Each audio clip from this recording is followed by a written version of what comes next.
राधे राधे भक्तों, आज मैं भगवत गीता की भूमिका के महत्वपूर्ण लाइनों को आपके सामने प्रस्तुत करने जा रही हूँ, तो आप इसे ध्यानपूर्वक सुने। परम चेतन ईश्वर जीव से इस मामले में समान है। भगवान तथा जीव दोनों की चेतनाएं दिव्य है। यह चेतना पदार्थ के संयोग से उत्पन्न नहीं होती, ऐसा सोचना भ्रांति मूलक है। भगवत गीता इस सिद्धांत को स्वीकार नहीं करती कि चेतना भौतिक संयोग की किन्हीं परिस्थितियों में उत्पन्न होती है। यह चेतना भौतिक परिस्थितियों के आवरण के कारण विकृत रूप से प्रतिबिंब हो सकती है, जिस प्रकार रंगीन भौतिक से प्रभावित होती है।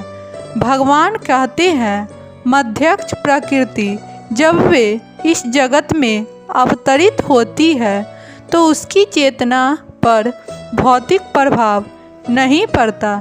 यदि वे इस तरह प्रभावित होते तो दिव्य विषयों के संबंध में उस तरह बोलने के अधिकारी न होते, जैसा कि भगवत गीता में बोलते हैं। भौतिक कलमश ग्रस्त चेतना से मुक्त हुए बिना कोई दिव्य जगत के विषय में कुछ नहीं कह सकता।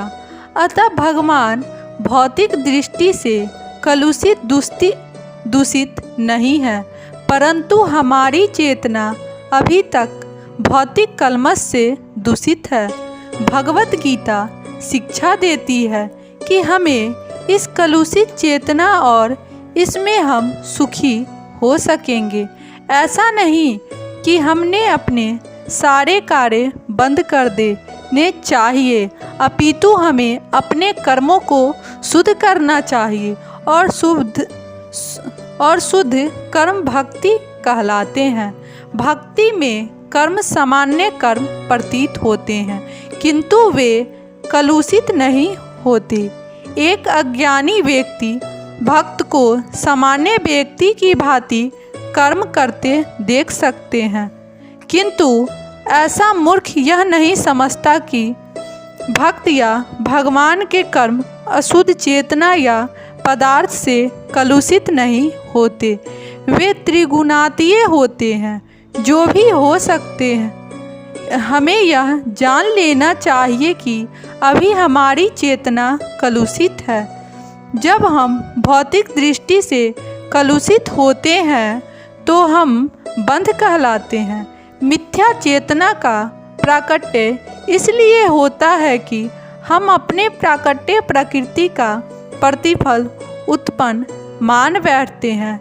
यह मिथ्या अहंकार कहलाता है। जो व्यक्ति देहांतर बुद्धि में लीन रहता है, वो अपनी स्थिति स्वरूप को नहीं समझ पाता। भगवत गीता का प्रवचन देहांत बुद्धि से मनुष्य को मुक्त करने के लिए ही हुआ था और भगवान से यह सूचना प्राप्त करने के लिए ही अर्जुन ने अपने आप को इस अवस्था में उपस्थित किया था। व्यक्ति को देहांत बुद्धि से मुक्त होना चाहिए। आध्यात्मिकवादी के लिए प्रारंभ कर्म कार्य यही है। जो बंधने से छूटना चाहता है, जो मुक्त होना चाहता है, उसे सर्वप्रथम यह जान लेना होगा कि वह यह शरीर नहीं है। मुक्ति का अर्थ है भौतिक चेतना से स्वतंत्र। श्रीमद् भागवत से भी मुक्ति की परिभाषा दी गई है। मुक्ति हृत्व्याख्या रूप स्वरूपा व्यवस्थिति। मुक्ति का अर्थ है इस भौतिक जगत की कलुषित चेतना से मुक्त होना और शुद्ध चेतना में स्थित होना। भगवत गीता के सारे उपदेशों का मंतव्य इसी शुद्ध चेतना को जागृत करता है। इसीलिए हम गीता के अंत में कृष्ण को अर्जुन से यह प्रश्न करते पाते हैं कि वह विशुद्ध चेतना को प्राप्त हुआ या नहीं। शुद्ध चेतना का अर्थ है भगवान के आदेशानुसार कर्म करना शुद्ध चेतना का यही सार है। भगवान का अंश होने के कारण हमने चेतना पहले से ही रहती है, लेकिन हमने निकृष्ट गुणों द्वारा प्रभावित होने की प्रवृत्ति पाई जाती है, किंतु भगवान परमेश्वर के कारण कभी प्रभावित नहीं होते। परमेश्वर तथा क्षुद्र जीवों में यही अंतर है। यह चेतना क्या है? यह चेतना है मैं हूँ, तो फिर मैं हूँ क्या है? कलुषित चेतना में मैं हूँ का अर्थ है मैं सर्वसा हूँ, मैं ही भोगता हूँ। यह संसार चलायन मान है, क्योंकि प्रत्येक जीव यह सोचता है कि वह इस भौतिक जगत का स्वामी स्पष्टा है। भौतिक चेतना के दो मनोमय विभाग है। एक के अनुसार मैं ही स्पष्टा हूँ और दूसरे के अनुसार मैं ही भोगता हूँ। लेकिन वास्तव में परमेश्वर स्रष्टा तथा भोक्ता दोनों है, और परमेश्वर का अंश होने के कारण जीव न तो स्पष्टा है न ही भोक्ता, वह मात्र सहयोगी है। वह सृजित तथा मुक्त है। उदाहरण, मशीन का कोई एक पुर्जा संपूर्ण मशीन के साथ सहयोग करता है। इसी प्रकार शरीर का कोई एक अंग पूरे शरीर के साथ सहयोग करता है। हाथ, पाँव, आँखें आदि का कोई एक अंग पूरे शरीर के साथ सहयोग करता है। शरीर के अंग है, लेकिन ये वास्तविक भोक्ता नहीं है। भोक्ता तो उदर पेट है। पाँव चलते हैं, हाथ भोजन देते हैं, दांत चबाते हैं, और शरीर के सारे अंग उदर को दुष्ट करने में लगे रहते हैं, क्योंकि उधर ही प्रधान है जो शरीर रूपी संगठन का पोषण करता है। अतएव सारी वस्तुएं उदर को दी जाती है। जिस प्रकार जड़ को सींच का वृक्ष का पोषण किया जाता है, उसी तरह उदर का भरण करके शरीर का पोषण किया जाता है। क्योंकि यदि शरीर को स्वस्थ रखना है तो शरीर के सारे अंगों को उदर पूर्ति में सहयोग देना होगा।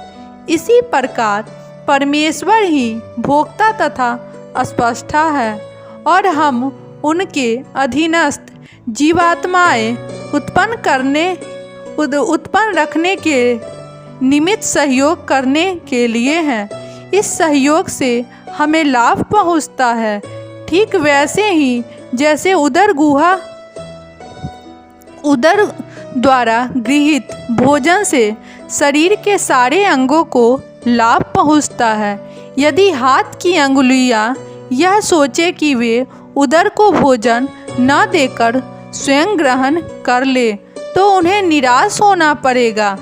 सृजन तथा भोग के केंद्र बिंदु परमेश्वर है और सारे जीव उनके सहयोगी। वे सहयोग के द्वारा वे भोग करते हैं। यह संबंध स्वामी तथा दास जैसा है। यदि स्वामी पुण्यता दुष्ट रहता है तो दास भी दुष्ट रहता है। इस प्रकार परमेश्वर को तुष्ट रखना चाहिए। यद्यपि जीवों में भी अस्पष्टता बनाने तथा भौतिक जगत का भोग करने की प्रवृत्ति होती है, क्योंकि इस दृश्य जगत के अस्पष्टता परमेश्वर में वे प्रकृतियाँ हैं।